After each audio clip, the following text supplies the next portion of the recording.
आज हम शुरू करते हैं सतीश चंद्र जी द्वारा लिखित मध्यकालीन भारत अध्याय 1, जो कि यूपीएससी, सीडीएस, एनडीए आदि अन्य कॉम्पिटिटिव एग्जाम के लिए बहुत ही लाभकारी है। तो आइए शुरू करते हैं। भारत और विश्व में 8वीं से 18वीं शताब्दी तक के 1000 वर्षों में महत्वपूर्ण परिवर्तन आए। यूरोप और एशिया में भी नई सामाजिक और राजनीतिक संरचनाएं पैदा हुईं। इन संरचनाओं ने लोगों के सोचने और जीने के ढंग पर गहरा प्रभाव डाला। इन परिवर्तनों का प्रभाव भारत पर भी पड़ा, क्योंकि भूमध्य सागर के इर्द गिर्द के देशों तथा इस क्षेत्र में पैदा होने वाले विशाल साम्राज्यों के साथ, जिनमें रोमन और फारसी साम्राज्य भी शामिल थे, भारत के बहुत पुराने व्यापारिक और सांस्कृतिक संबंध थे। यूरोप में 6ठी सदी की तीसरी चौथाई तक शक्तिशाली रोमन साम्राज्य, जिसने यूरोप और भूमध्य सागरीय क्षेत्र को एक किया था, 2 भागों में बंट चुका था। पश्चिमी भाग को, जिसकी राजधानी रोम थी, रूस और जर्मनी की तरफ से आने वाले स्लाव और जर्मन कबीलों ने रौंद डाला। ये कबीले अनेक खेपों में आए तथा पुराने रोमन साम्राज्य के इलाकों को तहस नहस करने और लूटने में इन्होंने बहुत बड़ी भूमिका निभाई। लेकिन आगे चलकर ये कबीले यूरोप के विभिन्न भागों में बस गए, जिससे वहाँ की आबादी की चरित्र तथा भाषा और शासन के ढर्रों में गंभीर परिवर्तन आए। आधुनिक यूरोपीय राष्ट्रों में से अनेक की बुनियाद स्थानीय जनता के साथ इन कबीलों के मिश्रण के कारण इस काल में पड़ी। प्राचीन रोमन साम्राज्य के पूर्वी भाग की राजधानी बैजेंटीन या कुस्तुतुनिया में थी। इस साम्राज्य को बैजेंटीनी साम्राज्य कहा जाता था। इसमें पूर्वी यूरोप का अधिकांश भाग तथा साथ ही आधुनिक तुर्की, सीरिया और मिस्र समेत उत्तरी अफ्रीका शामिल थे। इसने रोमन साम्राज्य की अनेक परंपराओं को जारी रखा, जैसे एक शक्तिशाली राजतंत्र और अत्यंत केंद्रीकृत प्रशासन। लेकिन धार्मिक विश्वास और कर्मकांडों में पश्चिम के कैथोलिक चर्च से, जिसका मुख्यालय रोम में था, इसके अनेक मतभेद थे। पूर्व के चर्च को यूनानी ऑर्थोडॉक्स चर्च कहा जाता था। रूस ने यूनानी ऑर्थोडॉक्स चर्च और बैजेंटीनी शासकों के प्रयासों के कारण ही ईसाईयत को अपनाया। बैजेंटीनी साम्राज्य एक विशाल और फलता फूलता साम्राज्य था, जिसने पश्चिमी रोमन साम्राज्य के पतन के बाद भी एशिया के साथ व्यापार जारी रखा। उसने शासन और संस्कृति की जो परंपराएं पैदा की, उनमें से अधिकांश को बाद में अरबों ने तब अपनाया जब उन्होंने सीरिया और मिस्र को जीत लिया। बैजेंटीनी साम्राज्य ने यूनानी, रोम सभ्यता और अरब जगत के बीच एक पुल का भी काम किया और आगे चलकर पश्चिम में यूनानी ज्ञान विज्ञान के पुनरुत्थान में सहायता पहुंचाई। आखिर 15वीं सदी के मध्य में जब कुस्तुतुनिया को तुर्कों ने जीत लिया, तो इसका पतन हो गया। पश्चिम में रोमन साम्राज्य के पतन के सदियों बाद तक पश्चिमी यूरोप में बड़े नगरों का लगभग कोई पता नहीं था तथा विदेशी और घरेलू व्यापार को भारी धक्का लगा। इसका एक कारण सोने का अभाव था। रोम वाले सोना अफ्रीका से पाते थे और पूरब के साथ व्यापार के लिए इसका उपयोग करते थे। इतिहासकार एक लंबे समय से 6ठी से 10वीं तक के काल को अंधकार युग कहते आए हैं, पर यह कृषि के प्रसार का काल भी था, जिसने 10वीं सदी के बाद नगरीय जीवन के पुनरुत्थान और विदेशी व्यापार की वृद्धि का रास्ता तैयार किया। 12वीं और 14वीं सदी के बीच पश्चिमी यूरोप एक बार फिर समृद्ध हो गया। विज्ञान और प्रौद्योगिकी की वृद्धि, नगरों का प्रसार तथा इटली के पदुआ और मिलान जैसे अनेक नगरों में विश्वविद्यालयों की स्थापना इस काल की उल्लेखनीय विशेषताएं थीं। इन विश्वविद्यालयों ने उन नए ज्ञान, विज्ञान और नए विचारों का विकास में महत्वपूर्ण भूमिका निभाई, जिन्होंने धीरे धीरे पुनर्जागरण को तथा एक नए यूरोप को जन्म दिया। फ्यूडलिज्म का उदय। रोमन साम्राज्य के विघटन के बाद पश्चिमी यूरोप में एक नए प्रकार के समाज और नई शासन व्यवस्था का जन्म हुआ। धीरे धीरे विकसित होने वाली इस नई व्यवस्था को फ्यूडलिज्म कहते हैं। फ्यूडलिज्म लैटिन शब्द फ्यूडम से व्युत्पन्न हुआ है, जिसका अंग्रेजी अनुवाद फीफ FIEF होता है। इस समाज में सबसे शक्तिशाली वे सरदार थे जो अपने सैनिक अनुयायियों के बल पर बड़े बड़े इलाकों पर हावी थे और शासन में भी अहम भूमिका निभाते थे। राजा एक अधिक शक्तिशाली सामंत जैसा ही होता था। कालांतर में राजतंत्र और मजबूत हुआ और सरदारों की शक्ति पर अंकुश लगाने का प्रयत्न किया गया, जो बराबर आपस में लड़ते रहते थे, जिससे सामाजिक अराजकता की स्थिति पैदा होती थी। इसे नियंत्रित करने का एक ढंग यह था कि राजा सरदारों को अपना वेश्य या अधीनस्थ बनाकर उनसे अपने प्रति निष्ठा की शपथ लेता था और बदले में उनके कब्जे वाले इलाकों को उनकी फीव के रूप में मान्यता देता था। फिर ये सरदार अपनी वेश्या नियुक्त करते थे और अपनी फीव में से उन्हें एक भाग देते थे। सिद्धांत के स्तर पर राजा एक गद्दार वैश्य की फीव पर कब्जा कर सकता था, लेकिन व्यवहार में ऐसा कम ही होता था। इस तरह फ्यूडल व्यवस्था में शासन पर एक भूस्वामी कुलीन वर्ग का वर्चस्व था। यह कुलीन वर्ग जल्द ही पैतृक बन गया और उसने हर कोशिश की कि कोई बाहरी व्यक्ति उसकी कतार में न आ सके, पर यह कुलीन वर्ग कभी भी पूरी तरह बंद नहीं रहा, क्योंकि गद्दार सरदार हटाए जाते थे तथा नए नियुक्त किए जाते थे या उभरकर सामने आते थे। फ्यूडल व्यवस्था से दो और विशेषताएं भी जुड़ी थीं। उनमें से एक विशेषता थी सर्फडम की। सर्फ ऐसा किसान होता था जो जमीन जोतता बोता था, पर अपने स्वामी या सरदार की आज्ञा के बिना अपना पेशा नहीं बदल सकता था, किसी और इलाके में नहीं बस सकता था या शादी नहीं कर सकता था। इसी से मैनर की व्यवस्था भी जुड़ी थी। मैनर वह किला होता था या हवेली होती थी जहां लॉर्ड या स्वामी रहता था। अनेक यूरोपीय देशों में इन मैनरों के लॉर्ड बड़े बड़े इलाकों के भी मालिक होते थे।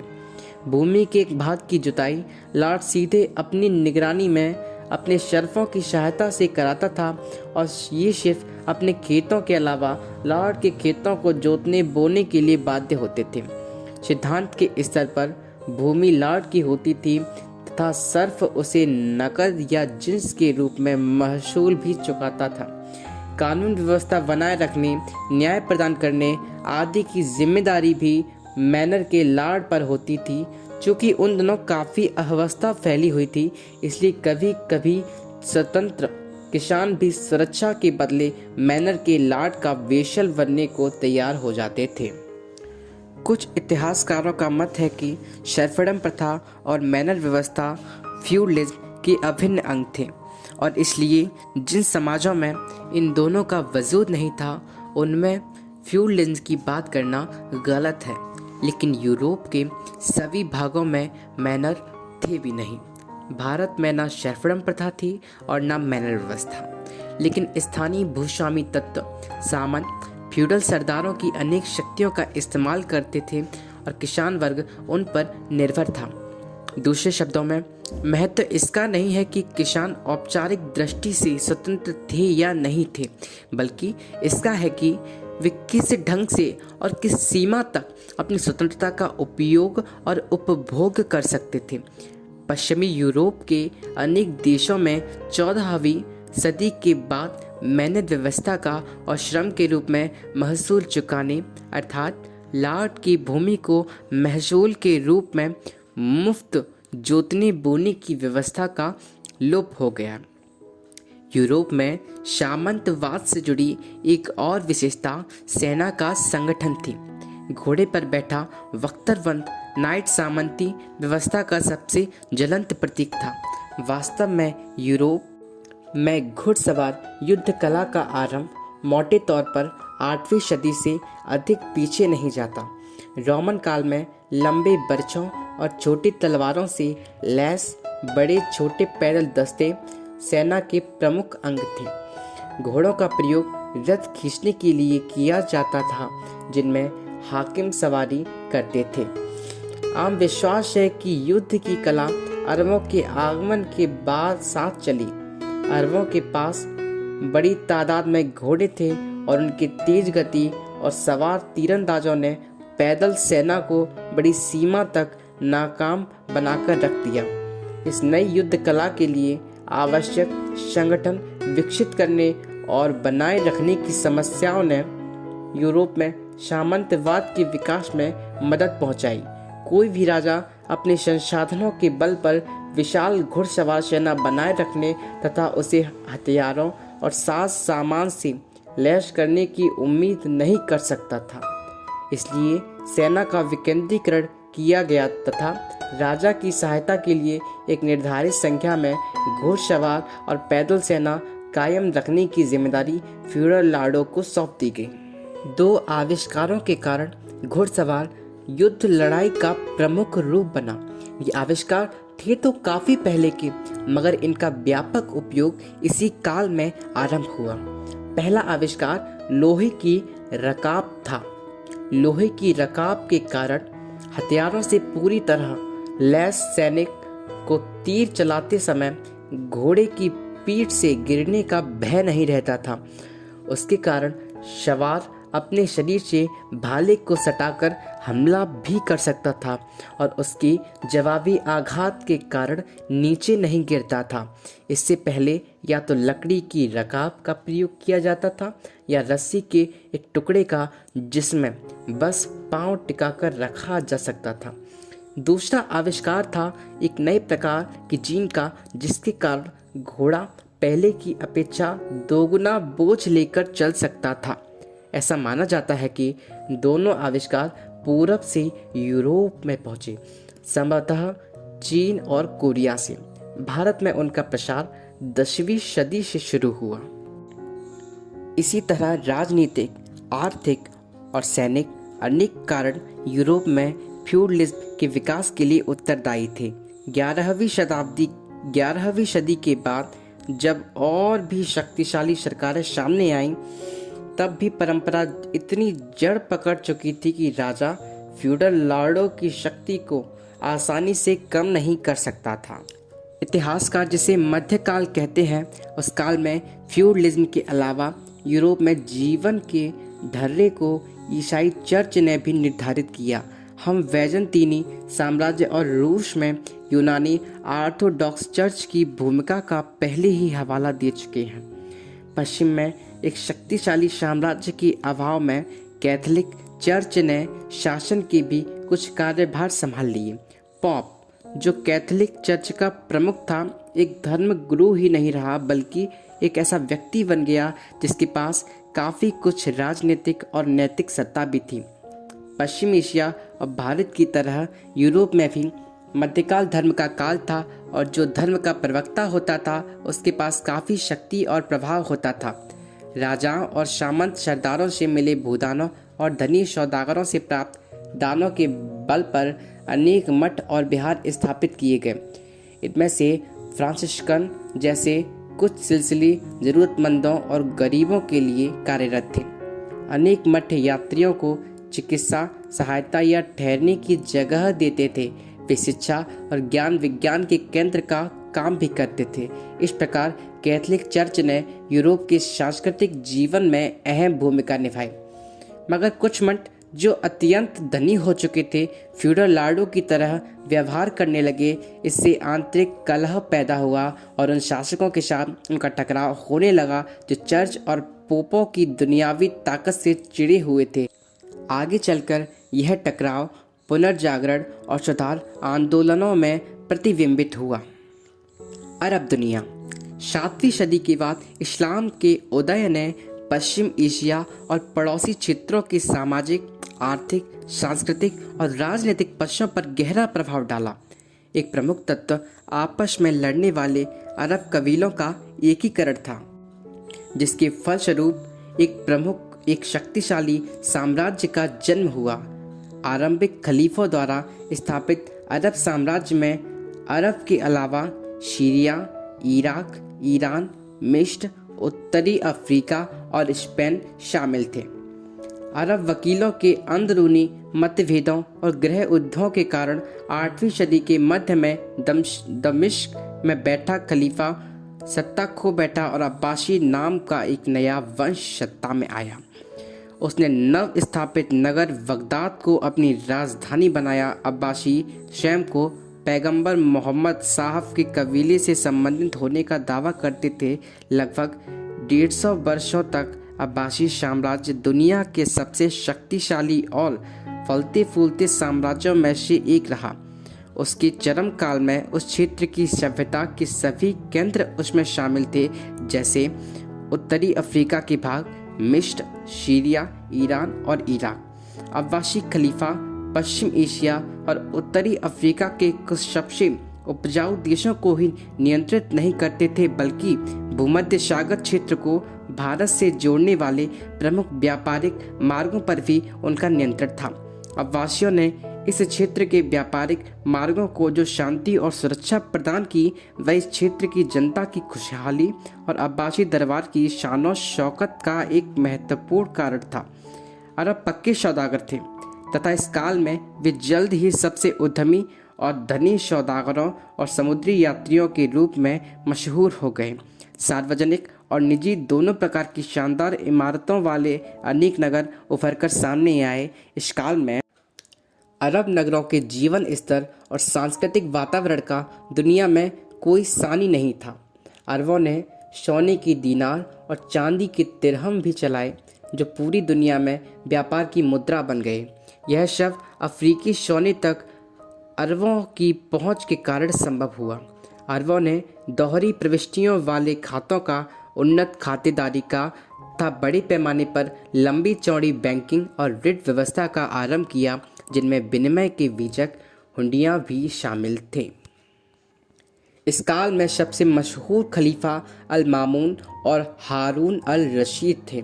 उनके दरबार और महल की शानो शौकत तथा ज्ञान विज्ञान के प्रवीण लोगों को उनसे मिलने वाला संरक्षण अनेक कथा कहानियों के विषय बन गए। आरंभ में अरबों ने जिन प्राचीन सभ्यताओं को जीता था, उनके वैज्ञानिक ज्ञान और प्रशासनिक कौशल को आत्मसात करने की उन्होंने उल्लेखनीय क्षमता दिखाई। प्रशासन चलाने के लिए ईसाई व यहूदी जैसे गैर मुसलमानों को तथा गैर अरबों को भी नियुक्त करने में उन्हें कोई हिचक नहीं थी, खासकर ईरानियों को, जिनमें से अनेक पारसी थे और बुद्ध भी। हालांकि अब्बासी खलीफा रूढ़िवादी मुसलमान थे, पर उन्होंने सभी दिशाओं में ज्ञान के दरवाजे खोल दिए, बशर्ते वह ज्ञान इस्लाम के बुनियादी तत्वों को चुनौती ना दे। खलीफा अल मामून ने यूनानी, बैजंतीनी, ईरानी और भारतीय विभिन्न सभ्यताओं के ज्ञान ग्रंथों का अरबी भाषा में अनुवाद कराने के लिए बगदाद में एक बैत उल हिकमत ज्ञान गृह की स्थापना की। खलीफों द्वारा कायम की हुई मिसाल को कुलीनों ने भी अपनाया। बहुत कम समय में विभिन्न देशों के सभी महत्वपूर्ण वैज्ञानिक ग्रंथ अरबी में उपलब्ध हो गए। यूरोपीय विद्वानों के एक समर्पित दल द्वारा हाल में किए गए अध्ययनों के फलस्वरूप अरबों पर यूनानी विज्ञान और दर्शन शास्त्र के प्रभाव के बारे में आज हम बहुत कुछ जानते हैं। हमें अब अरब दुनिया पर चीनी विज्ञान और दर्शन शास्त्र के प्रभाव का भी बेहतर ज्ञान है। कंपस, कागज, छपाई, बारूद, यहाँ तक कि मामूली सी एक पहिया ठेला गाड़ी भी इस काल में चीन से अरबों के माध्यम से ही यूरोप तक पहुंची। वेनिस के मशहूर यात्री मार्को पोलो ने चीन के बारे में और अधिक जानकारी हासिल करने तथा चीन यूरोप व्यापार पर अरबों के एकाधिकार को तोड़ने के लिए ही चीन की यात्रा की थी। दुर्भाग्य से इस काल में अरब दुनिया के साथ भारत के आर्थिक और सांस्कृतिक संबंधों के बारे में तथा अरब दुनिया को भारत की वैज्ञानिक देन के बारे में हमारी जानकारी बहुत सीमित है। 8वीं सदी में अरबों द्वारा जीते जाने के बाद सिंध भारत और अरब दुनिया के बीच वैज्ञानिक सांस्कृतिक संबंधों का माध्यम बन गया। दशमलव प्रणाली, जो आधुनिक गणित का आधार है और जो भारत में 5वीं सदी में विकसित हुई थी। इसी काल में अरब दुनिया में पहुंची। 9वीं सदी में अरब गणितज्ञ अल ख्वारिज़मी ने इसे अरब दुनिया में लोकप्रिय बनाया। एवेलार नाम के एक बिच्छू के जरिए यह ज्ञान 12वीं सदी में यूरोप में पहुंचा, जहां उसे अरब अंक प्रणाली के नाम से जाना गया। खगोल शास्त्र और गणित से संबंधित अनेक भारतीय ग्रंथों के अरबी अनुवाद हुए। खगोल शास्त्र की सुप्रसिद्ध रचना सूर्य सिद्धांत, जिसे आर्यभट्ट ने संशोधित और परिष्कृत किया था, इन ग्रंथों में एक थी। चरक और सुश्रुत के आयुर्विज्ञान संबंधी ग्रंथों के भी अनुवाद हुए। भारतीय व्यापारी और सौदागर इराक और ईरान के बाजारों में जाते रहे तथा बगदाद में खलीफा के दरबार में भारतीय चिकित्सकों और उस्ताद कारीगरों का स्वागत किया जाता रहा। संस्कृत के अनेक साहित्यिक ग्रंथों का अरबी में अनुवाद किया गया, जैसे कलील व दिमना पंचतंत्र, जो पश्चिम में ईसप की कथाएं का आधार बन गए। अरब दुनिया पर भारतीय विज्ञान और दर्शन का तथा बाद के काल में भारत पर अरब विज्ञान के प्रभाव का विस्तृत अध्ययन इन दिनों जारी है। 10वीं सदी के आरंभ तक अरब इस स्थिति में पहुंच गए थे कि वे विज्ञान के विभिन्न क्षेत्रों में स्वयं कोई योगदान कर सकें। इस काल में अरब दुनिया में ज्यामिति, बीजगणित, भूगोल, खगोलिकी, प्रकाशिकी, रसायन, चिकित्सा आदि के विकास ने उसे विज्ञान के क्षेत्र में अग्रणी बना दिया। अरब भूगोल शास्त्रियों की रचनाओं और मानचित्रों ने विश्व संबंधी ज्ञान को उन्नत बनाया। अरबों ने खुले समुद्र में यात्रा के लिए नए साधनों के विकास में भी मदद पहुंचाई। इन साधनों का 15वीं सदी तक उपयोग होता रहा। भारत और पड़ोसी देशों के बारे में अरब व्यापारियों के वृत्तांत हमारे लिए जानकारी के उपयोगी स्रोत हैं। दुनिया के कुछ सबसे समृद्ध पुस्तकालय तथा प्रमुख वैज्ञानिक प्रयोगशालाएं अरब दुनिया में इसी काल में स्थापित की गईं। पर यह याद रखना जरूरी है कि इनमें से अनेक उपलब्धियां अरब से बाहर खुरासान, मिस्र, स्पेन आदि के लोगों द्वारा किए गए कार्यों का परिणाम थी। इसे अरब विज्ञान इसलिए कहा गया कि इस पूरे क्षेत्र में अरबी ही साहित्य और चिंतन की भाषा थी। अरब दुनिया में विभिन्न देशों के लोग स्वतंत्र रूप से जहाँ चाहें आ जा सकते थे, जहाँ चाहें काम कर सकते और बच सकते थे। वैज्ञानिकों और विद्वानों को प्राप्त उल्लेखनीय बौद्धिक और व्यक्तिगत स्वतंत्रता और उनको प्राप्त संरक्षण भी अरब विज्ञान एवं सभ्यता की उल्लेखनीय वृद्धि के महत्वपूर्ण कारण थे। ईसाई चर्च के कठोर रवैये के कारण यूरोप में उन दिनों ऐसी स्वतंत्रता प्राप्त नहीं थी। भारत में भी शायद ऐसी ही स्थिति थी, क्योंकि इस काल में अरब वैज्ञानिकों में से शायद ही कोई भारत में आया हो। भारतीय विज्ञान के विकास की गति भी धीमी रही।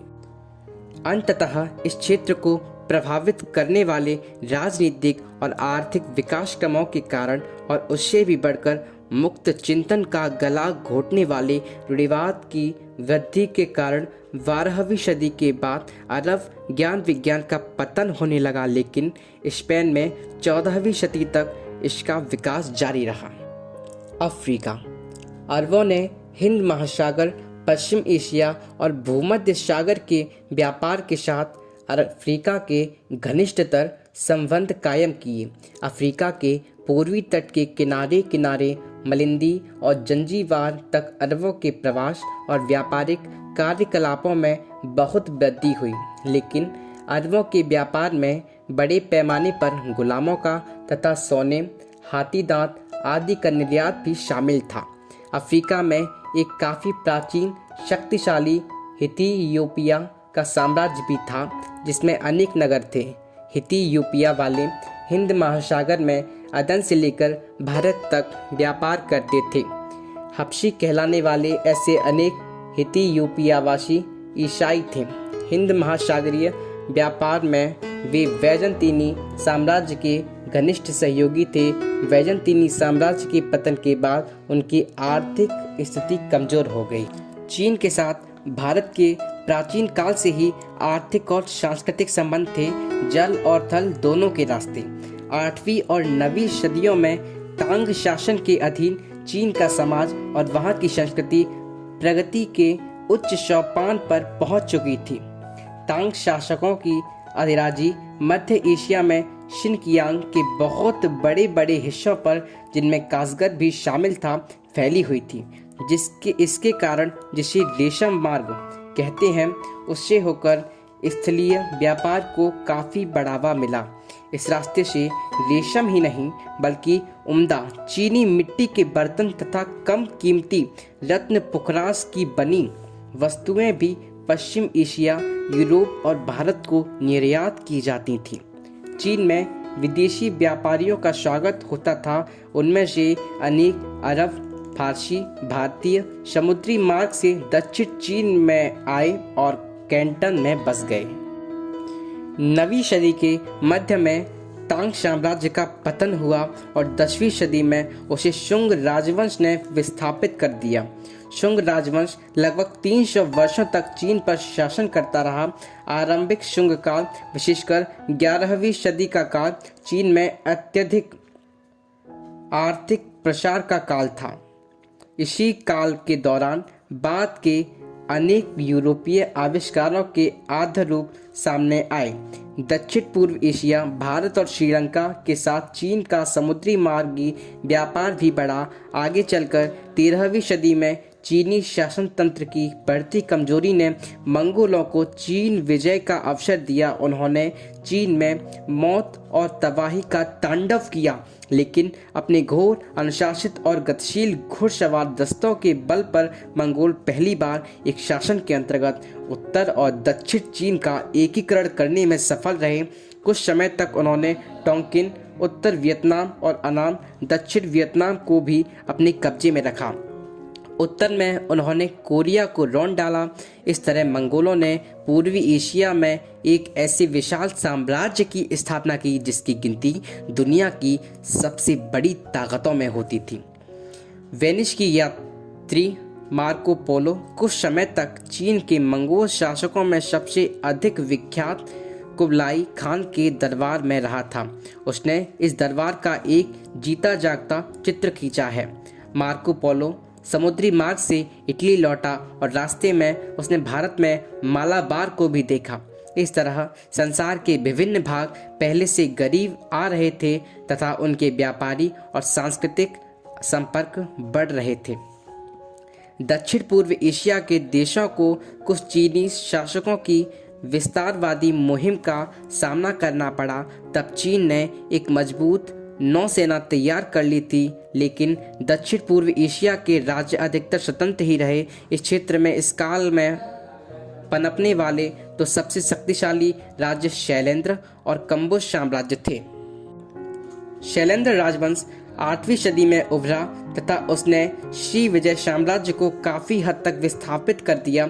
शैलेंद्र साम्राज्य 10वीं सदी तक फलता फूलता रहा। इस साम्राज्य के चरम काल में इसमें सुमात्रा, जावा, मलया, प्रायद्वीप, सियाम, आधुनिक थाईलैंड के कुछ भाग शामिल थे और तेज से तेज चलने वाली नौका भी 2 साल में इस विशाल साम्राज्य का चक्कर नहीं लगा सकती थी।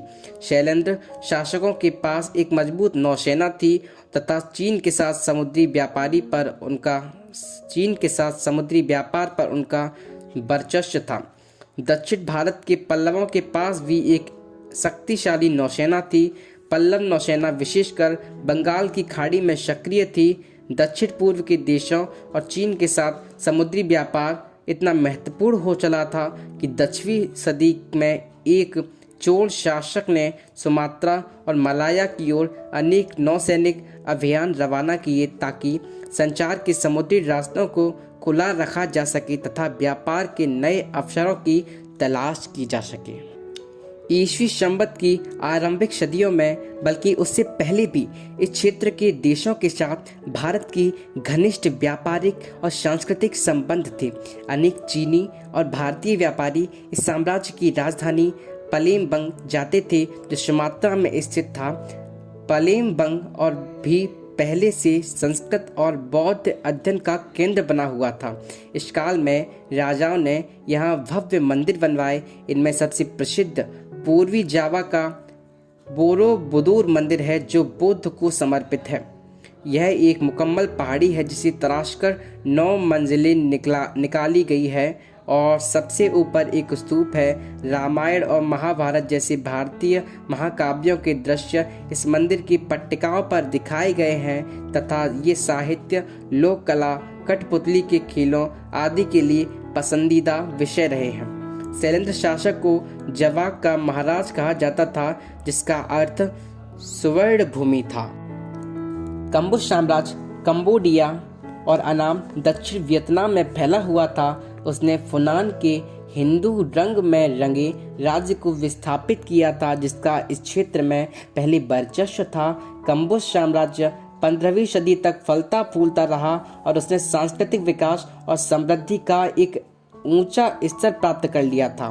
कंबोडिया में अंकोर थोम के पास स्थित मंदिर समूह को उसकी सबसे शानदार उपलब्धि माना जा सकता है। मंदिर निर्माण का सिलसिला 10वीं सदी में आरंभ हुआ। उसके बाद हर राजा अपनी याद छोड़ने के लिए वहां एक नया मंदिर बनवाता रहा और इस तरह 3.2 वर्ग किलोमीटर क्षेत्र में वहां 200 से अधिक मंदिर बन गए। इनमें से अंकोर वाट का मंदिर सबसे बड़ा है। इसमें 3 किलोमीटर लंबे बंद गलियारे हैं, जिनमें देवी देवताओं और अप्सराओं की सुंदर मूर्तियां हैं तथा कुशलता से तराशी की ऐसी पट्टिकाएं हैं जिन पर रामायण और महाभारत के दृश्य अंकित हैं। 1860 में एक फ्रांसीसी द्वारा की गई खोज के पहले तक भारत दुनिया इमारतों के इस पूरे समूह को पूरी तरह भूल चुकी थी और वह अधिकतर जंगलों से ढक चुका था। दिलचस्प बात यह है कि मंदिर निर्माण का काल 10वीं से 12वीं सदी तक तीव्रतम गति से चला, जो भारत में भी मंदिर निर्माण का सबसे शानदार काल था। मलय प्रायद्वीप के तक्कल बंदरगाह से स्थल के रास्ते चीन सागर तक यात्रा करते हुए अनेक भारतीय व्यापारी दक्षिण चीन गए। दक्षिण पूर्व एशिया के देशों और दक्षिण चीन में अनेक ब्राह्मण और आगे चलकर बौद्ध भिक्षु बस गए। बौद्ध धर्म चीन से चलकर कोरिया और जापान पहुंचा। भारतीय भिक्षु कोरिया गए और वहां उन्होंने एक कोरियाई लिपि के विकास को प्रभावित किया, जो भारतीय लिपि से मिलती जुलती थी। कालांतर में भारत में तो बौद्ध धर्म का ह्रास हो गया, पर दक्षिण पूर्व एशिया में वह फलता फूलता रहा। वास्तव में वहाँ बौद्ध धर्म में हिंदू देवी देवताओं को आत्मसात किया, यहाँ तक कि उसने हिंदू मंदिरों को भी अपना लिया। यह उस समय भारत में हो रही घटनाओं का उल्टा था। इस तरह पश्चिम दक्षिण पूर्व एशिया और चीन के साथ तथा मडागास्कर और अफ्रीका के पूर्वी तट के देशों के साथ भारत का घनिष्ठ व्यापारिक और सांस्कृतिक संबंध था। दक्षिण पूर्व एशिया के विभिन्न देशों ने भारत, चीन तथा बाहरी दुनिया के बीच व्यापारिक एवं सांस्कृतिक संपर्कों के लिए सेतु का काम किया। भारतीय सभ्यता और संस्कृति से गहराई से प्रभावित होते हुए भी दक्षिण पूर्व एशिया के देशों ने अपनी अपनी विशिष्ट संस्कृति विकसित की, जो उच्च स्तर की थी। अरब व्यापारी जो पहले दक्षिण भारत और दक्षिण पूर्व एशिया के साथ व्यापार करते थे, अब्बासी साम्राज्य की स्थापना के बाद और भी सक्रिय हो उठे। लेकिन अरबों ने भारतीय व्यापारियों और धर्मोपदेशकों को विस्थापित नहीं किया। आरंभिक चरण में उन्होंने इस क्षेत्र की जनता को मुसलमान बनाने का कोई विशेष प्रयास नहीं किया। इस तरह एक उल्लेखनीय सीमा तक धार्मिक स्वतंत्रता और सहिष्णुता तथा विभिन्न संस्कृतियों का मिलन इन देशों की विशेषताएं थी और उनमें ये विशेषताएं आज तक बाकी हैं। सुमात्रा, जावा और मलाया ने इस्लाम को धीरे धीरे अपनाया। भारत में इस्लाम की स्थिति के मजबूत होने के बाद ही दूसरी जगहों पर बौद्ध धर्म फलता फूलता रहा। भारत और इन देशों के व्यापारिक एवं सांस्कृतिक संपर्क तभी टूटे जब इंडोनेशिया में डचों, भारत वर्मा और मलाया में अंग्रेजों तथा आगे चलकर हिंद चीन में फ्रांसीसियों ने अपने पैर जमा लिए। तो इस प्रकार सतीश चंद्र जी द्वारा लिखित मध्यकालीन भारत का अध्याय फर्स्ट भारत और विश्व समाप्त होता है। आप सुन रहे थे विनीत शर्मा के द्वारा ऑडियो बुक। यदि आपको अच्छी लगी हो तो चैनल को सब्सक्राइब जरूर कीजिए, वीडियो को लाइक करना बिल्कुल ना भूलिए, और यदि आपको वीडियो पसंद आई हो तो अपने दोस्तों के साथ जो कि एस्पिरेंट्स हैं उनको ज़रूर शेयर करें। तो मिलते हैं अगली वीडियो में, तब तक के लिए थैंक यू, बाय बाय।